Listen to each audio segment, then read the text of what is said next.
сынасатын орта. Сөздің жілігін шағып майын ішкен рэперлердің сынасатын ортасына қош келдің. Дайынсың ба? Бастаймыз.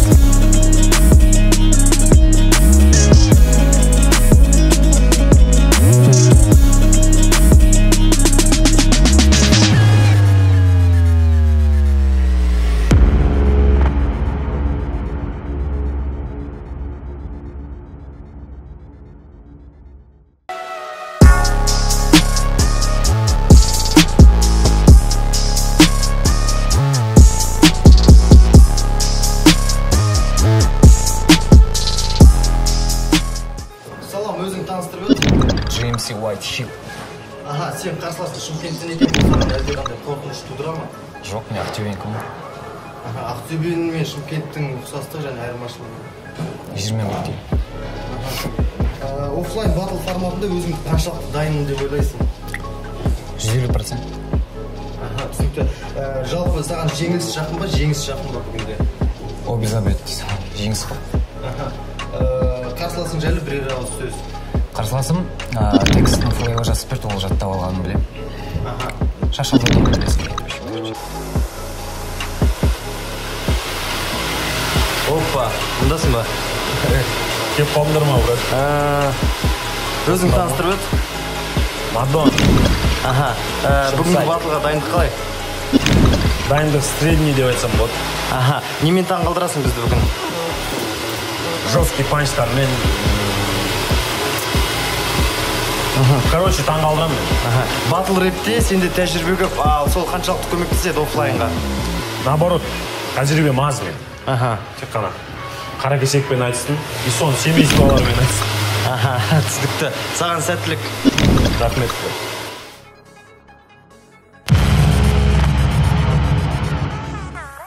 Йоу, баршаңызға салам, және бұл тағы да дат батл. Қазақ рэпі дәретханада дейді, оны кім айтты?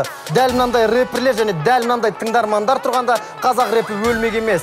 Солай ма? Бүгін біздің рингта екі өңірдің батылы болмақшы. Әрине біз трайбализмға қарсымыз, дей тұрғанмен де оң қапталды ақтөбелік GMC! Және сол қапталда шымкенттік Мадон!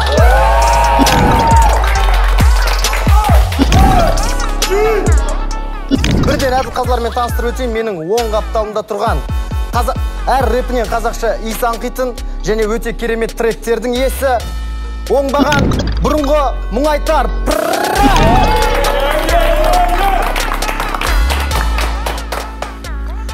Және аш қазақтың белді мүшесі қазіргі сәттегі керемет коммерсант десем қалай қарайсың, бро?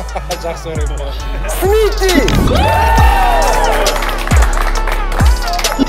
Және қазақ рэпіне дәл қазіргі сәтте аянбай еңбек етіп тер төгіп жүрген Мәке!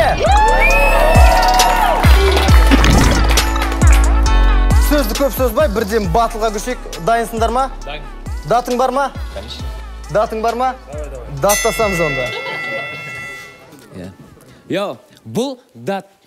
Бұл алаңда әлсіздер емес, тек мықтылар даттасады. Стереотип қалыптасады. Сондықтан бүгіннен бастап Мадонна сені шіріген амыңда дат басады, сука. Бұл саған кезет саунд MP3 батыл емес. Ол жерде саған тек мастабен жақтасады.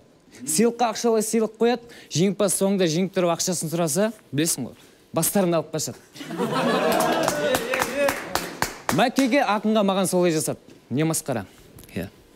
Бұл жігіт негізі андай бір рекеттерге той болған ғой, негізі бандит па бірдеңе. Короче, интернетте қарасаң, әңгімесі сігем қарам жоям да, короче. Өмірде де сондай. Осы жазда Астанаға бардым. Мастабен білет, мамасы. Астанаға Флейваның студиясына бардым, осының тобының студиясына. Көрейін деп, мынаның маған не істейтінін. Мен біліп тұрмын ғой, алыстан өретінің күшіктің қасына барсаң теспейтінін. Бұл жалпы бір образы бар, бариға қатып алған. Қаракесектің айтуы бойынша бұл Мастабеннің көтіне кірген, сосын Мастабен қазақ рэпіндегі болмайтын немселерге менің флейвама 5000 теңге олимпия салып жіберсең флейваға аламын дегенде. Сендерді айтып аттым, флейваларын. Осылардың флейваларына 5000 теңге жинап алған, сосын Қаракесек пен Мадонның жекпе-жегі. Сосын Қаракесек пен Мадонның жекпе-жегін сатып алған. Хули. Нұр, Мадон, сендерге не болған? Қайта-қайта тез пиар теткілер келді ма? Қаракесектің арқасында. Мадон кеше чотымен байқап қалдым, сен тырнақтарын ызғалып қойды Омардың арқасында. Енді түсінген шығарсың, Қаракесектің астына жатып Омардың арқасында көтерілгенді. Мадон. Мен бүгін 100% қорғаныстамын, себебі қарсыласым Гандон. Батыс Ақтөбеден 2 ай бұрын келдім Алматыға, арнайы сен үшін. Жоқ, сен емес, арнайы. Дат сен үшін. Бұл дат. Бұл жерде ешкім танысын тықпаламайды, бәрі әділетті. Егер бұл кезет саунд батыл болса, қой, шеше сізгенмен ауылға кеттім. Ойнап айтам. Сенде қазақ рэпінде мақтанып айтатындай не жетістік көрдің? Сен тек Мастабеннің, ал мен Баян Алагөзованың қолын ұстап көрдім. Бұл жігіттің айтуынша, бұл жігіт бандит қой енді. Бұл жігітте жоқ екен удостоверение личности. Походу бұл көшеде менттерге ұстап қалса қараңғыда автоматически шешіп жібереді, тез істейді. Оған дәлел проводниктер или водительдер Шымкенттен келген. Жалпы бұл жігіттің естуім бойынша Шымкентте қатты уайымдап құмалақ аштырып жүр екен бақсыларға. Мені жеңілем ба, ұтылам ба деп. Сол кеше бір бақсы звондады, же байқаңдар, жігіттер байқаңдар, ана Мадондарың насвайдың орнына ауызғалы жібереді дейді қақсығанда. Кезет рэп News Flavor, бәрің осындасыңдар ғой. Кезет рэп News Flavor. Сендерге сұрақ. Кезет Мастабен болмас, кезет саунд болмаса, Мастабен сендерге кім болып келеді? Ешкім. Сосын араларында жыл көрпенің астында жатқанда Мастабен құшақтап жатса, кім жек көреді? Бұлар жалпы Флейва болғанмен бір-бірін менсінбейді, танымайды. Кеше келіп алып, «Чөтам Блэк сенмен тобымдасың ба не?» деп жатыр да бір-біріне. Сол себепті бұлар бір топ болғанмен өзара трайбализм ауруы қалыптасқан. Демек, бұлар өз бір топтың ішінде оңтүстік, батыс, шығыс, солтүстікте бөлініп жүреді. Ей, топас, тағы да айтам, бұл дат еркектердің алаңы, ал сен қуған шық ауырсыз көтер алмастан бұл түрлікке араласпас, сука, раунд! Бірінші раунд, Мадок! Мен білетін екі жоламан бар қазақ рэпте. Біріншісі Джолик Шымсайт болса, екіншісі Жулик Ақтөбе. GMC Ақтөбет, самозванец Ақтөре, бүгін фанбой, ертең исполнитель, біресе лирик, біресе иглыс, жаңалықтар күнде көп. GMC әшу бассың, бүгін герой, ертең көт, понял? Жоқ, екеу емес, біреу. Біреу ғана қазақ рэпте, екіншісі мазақ рэпте. Ол қалай? Телевизор қарап жатырмын үйде, там біздің бір жюри уважаемый, плюс гейлер, 5-6 тіреуліктер тып-тыныш отыр, бәрі типа мазар реттеп. Бір кезде басталып кетті стрёмный әңгімелер, там аққұлақта жүр қазақша сөйлеп, и сен барсың арасында гейлерді қолдап, аттың қотағы жайлы өлең айтып. Ойнап, күліп, проект біткен соң геройлар сияқты дарбазаның астынан үріп. Блять, бұл натуре далбаса, просто колбаса. Неге шығарасыңдар товарды, егер оны ешкім алмаса. Йоу. Бұлар, блять, таусылмайтын тасмаймылдар бұлар. Бұлар матрешки ебаные. Например, мынау сен GMC ма, ашасың, ішінен шығады, Алеша. Оны ашасың, Макс жепісі. Оны ашасың, жоқ, тоқсай, оны ашасың.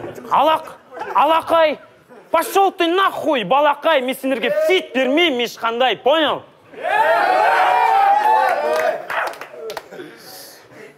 Көттеріңе мұнау кіріп кетпей тұрғанда ертерек тіріліңдер, сөйтіңдерді барлықтарың орын-орныңмен тірт жиналып қазақша рэптен сігіліңдер, өтініш,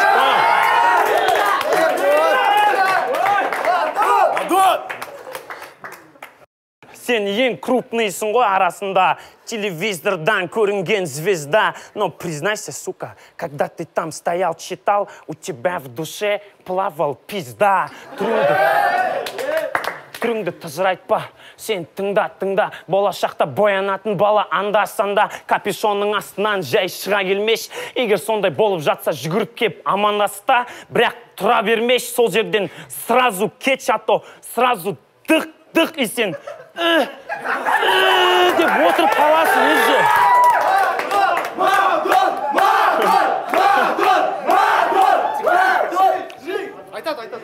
деп отырып қаласың ғой. И мен сразу сол жерде екінші удар там жатқызып қойып, сен ежі дық қабырғаларыңнан әзіл. Мен сен ұрмайым, нахуй. Сен боянасың или боянбайсың, маған похуй.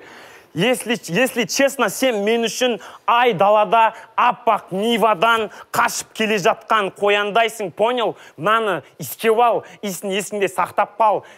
Тисе оянбайсың, конкретно айтам саған. Обосновкасымен айтам конкретно ежі. Раунд.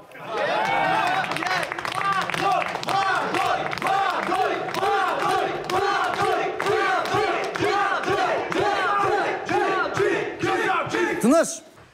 Екінші раунд GMC қошемет.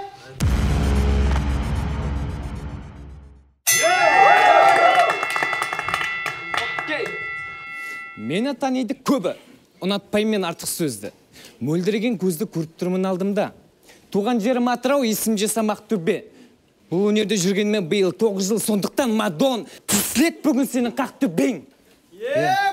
Егерде біз дат салыспасақ, қазақ рэпі дат ешқашан көтерілмейді. Бірақ мынаған ақын екеуміз звонысақ, датқа келесім айтсам, білмеймін, мама жібермей атыр дейді. Маған былай елестейді. Мастамен тұрады ортада. Амбал. И оның артында флай отырады саппен көздері мөлдіреп. Эй, топас, кім айтты қазақ рэпі өлді деп? Соған айтып бар, бұл версус емес, датчиктер келді деп, сука. Мына жерде кім сенің бауырларың? Нұрма, Блэк ба, хуй сен, тысташ оларды. Әлде тобыңдағы Биг Бан ба, Just MC ма? Хуй сенем олар бір топта болғасын бетіңе күліп қарайды. Бірақ мынаны ұмытпа, олар батыстан, қанымыз бір, күші жүз, демек шынайы маған бауырым бұрып қарайды, сука. Енді қараңдар, факт. Маған Мадон жазып ВК-дан. Не ғой, бля, екеуміз шығады екенбіз ғой, тексті не ақынға жібереміз ба, не ол не корректировка жасай ма не? Ол кім соншама текст жіберетіндей? Давай лучше екеуміз Алматыда кездесек та, Қағанатта шай ішіп отырып, сотын қойып та, даттасек та, кездесауытқа сал жіберек дейді, топас. Сен сияқты салақ қарамайым рэпке, ойнағы трек шығара салу бір күндеп. Мен саусақ болсам, сен целкасың, абыройынды кетірем бір түнде. Американдық примадонна, Мадонна болғанау, Мадонна лақабатын таңдауына себепкері. Теледидардан көре қалсаң, Мадоннамен қосылып бірге ән шырқайсың, енді гэнгста екеннен кім сенеді, сука. Бұл жігіт негізі типа мына тұрсын қара қатып алған. Бұның есе қалған соңғы гоп-стоп достойный тірлігі 6 айлық братишкісін қонақтар әкелген йогуртын тартып алған. Мадон, ол геттада өстінбейді. Бұл бомж, геттада өстінбейді. Мадон, сен көшеде бомжевать етіп жүргенде менің даусым НТК-дан естіледі. Қойсынем, сен көшеде жүріп, бомжевать етіп, мусор аралап жүріп, шашынды майландырдың. Ал мен 91-ге диш жазып қарай берді, жүзді демге айналдырдым. Енді жүзімнің тағдыры менің қолымда. Бұл айтады, типа, геттада өстім дейді, топас бұл Қазақстан, бізде гетта жоқ, бізде бар көше. Сен ауылдан, Малғорадан шықтың, так что мазган сікпе. Бұл жігіт МС емес, бұл жай ғана барахолканың амбассадоры. Қыз таңдауға келгенде, Мадонда талғам жоқ, оған тек жала жіберетін ам болса болды. Бұл жерде екеуміздің айырмашылығымыз, мен бұл жерде техникаға жатып алған емсеймін. Сен кеше Алматыға келіп, Шымкенттен байқамай техничкіме жатып қойған емсейсің. Раунд. Раунд, қошемет!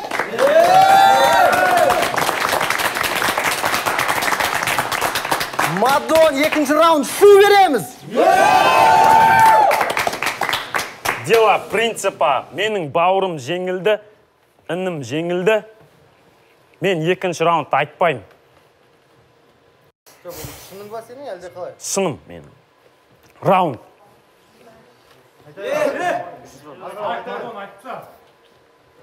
Не айтасың, брат? Жоқ, ұмыт қалған мен.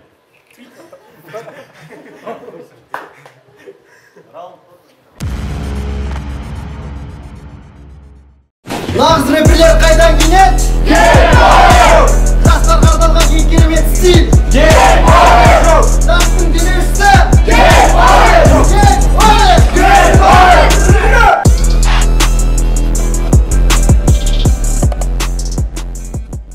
Даттағы ең қызықты және ыстық болатын раунд BPM. Дайынсыңдар ма жігіттер?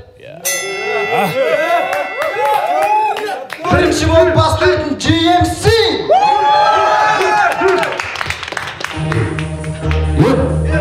ұйықтатып шығаршы, брат.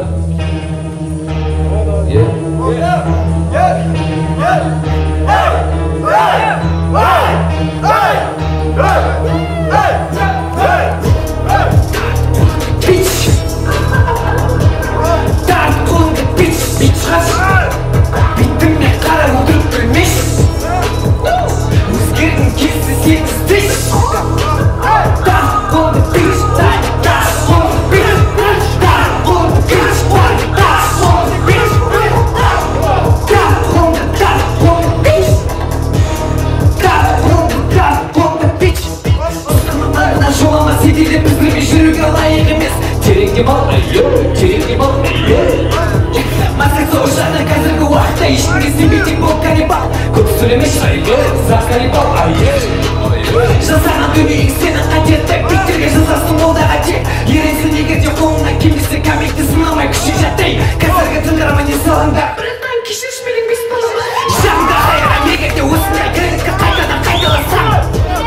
Так, қолыңды бич. Так, қолыңды бич. Битімме қара өлтіріп күлмеш. Өзгерім келсе сенсіз дәт. Так, қолыңды бич. Так, қолыңды бич. Так, қолыңды бич. Так, қолыңды бич. Так, қолыңды бич. Так, қолыңды бич. Қайталасы менен бит. Енді жаңғала топат сіздерек. Мына жерім бич. Мына жерім сөйт. Үретпес сука маған кейін қарай кеш. Құсықла жинтамадым айсыз бәрі. Келе қайсыз бәлдірман қайсыз.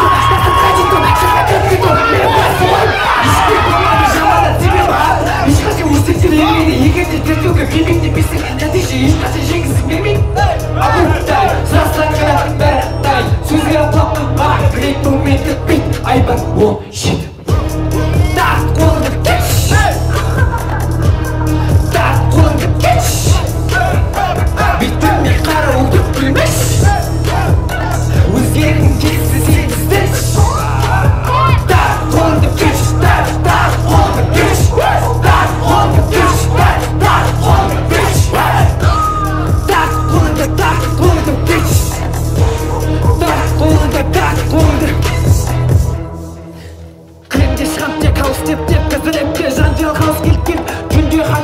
Менің кезегі Мадоннасына ауыз деді. Мекке маскер маған қарсы, көтменен балашат мынау бақсы. Қызым негізін астына салуға дайын, датаво фанатизм жасымайды басы.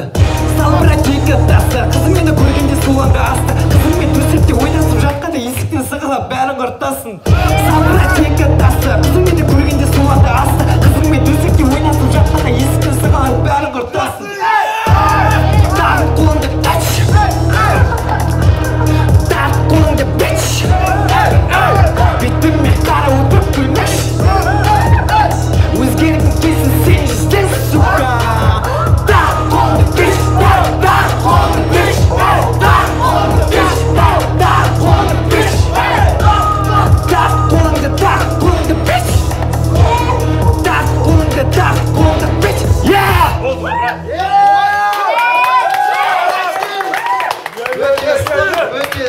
Ендігі кезек Мадокта қош еме!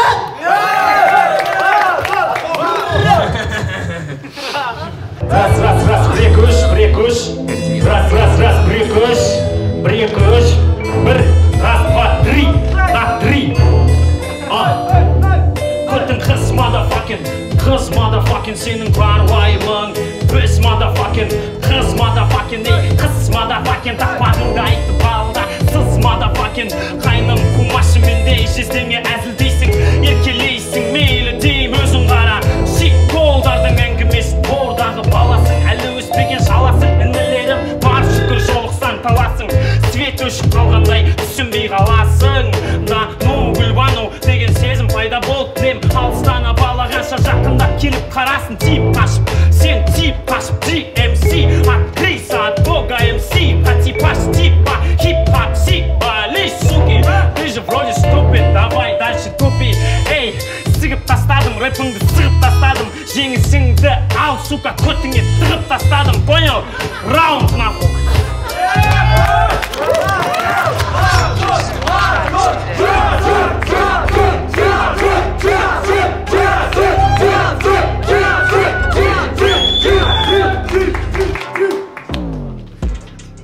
бұндай болады деп ешкім күткен жоқ. Өте ыстық. Мына жер 45 градус болып кетті, қателеспесем. Енді Әділғазыларға да оңай соқпайтын секілді, дәл осы екі керемет мықты рэперден мен дәл солай айта аламын. Кімге дауыс беру керек екен және кімді жеңіске лайықты екен деп тану керек екендігі қиындау. Сондықтан бірден Смитидан бастайық. Өз пікірің. Құрметті достар, бұл жерде Мадон, саған айтарым, сен батылыңды мен өмір бақи қарап кете беретін, ютубта егер өзің арнаң болса, көңіл күй көтеретін. Бірақ қаншалықты сені құрмет білдіріп, екінші раунд жаттамай келгенің ол дұрыс емес. Батылға бәріміз ортақ қарау керекпіз. Сондықтан бұл сенің үлкен кемшілігің, бірақ жалпы жарайсың мықты. Өкінішке орай 100% дайындалып келген GMC бауырыма дауыс беріп. Екінші Әділғазы бізде оңбаған. Алдында Смити бауырым айтып кеткендей, екінші раунд сәл-сәл дайын емес екен. Бірақ бірінші раунд екеуіңе бірдей ұпай, яғни теңсіңдер. Және де өз тарапыма жақындау болған сол сәтте Мадон болды үшінші неде сайыста. Ендігі кезекте екеуіңе теңдей деген баға қойылам. Менің бір шешімге келетін болсақ, жоқ, бұл жерде айта кететін нәрсе, ұтқан тарап Абу Талиб не үшін?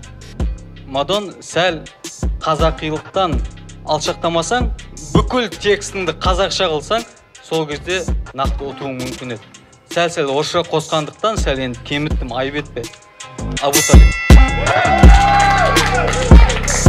Және үшінші Әділғазы Мәке. Ассалаумағалейкумдер. Мына сол жақтағы MC өте көрдіңіздер, нағыз шоу жасады. Қазір мысалы мынаның орнында басқа біреу болатын болса, мына жерде ондай шоу болмайтын еді деп ойлаймын. Шоу жағынан мына жігіт алып тастады сен, мойында. Және де әрине техникасында жақсы, панч жақсы, соның арқасында мына жерде сөзсіз сен отып тұрсың. Ал сол жақтағы MC-ге өзінің бір рухын көрсет мына жерде. Сол үшін құрмет жолдаймын. Ал саған жеңіс. Рахмет.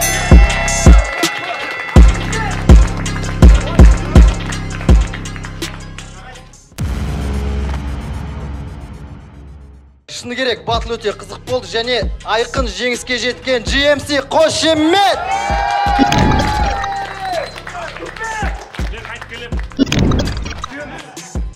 Дат бұл нағыз таланттарды ортаға салып, шын таланттарды айқындайтын орын. Сен талантсың ба? Онда қалмауға міндеттісің. Көріскенше күн жақсы.